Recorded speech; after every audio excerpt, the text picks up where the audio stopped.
Karin mau dilamar dia ngerasa kayak nggak enak banget kayak Duma. Bahkan yang lamarnya si Gangga pun izin dulu. Nggak apa-apa kan kalau misalnya dilamar.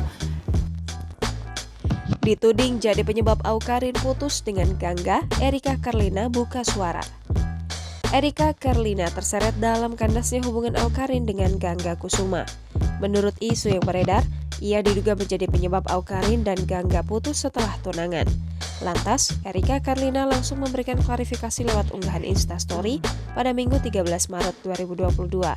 Artis 28 tahun itu dengan santai menanggapi gosip yang menyebut dirinya bersama Gangga.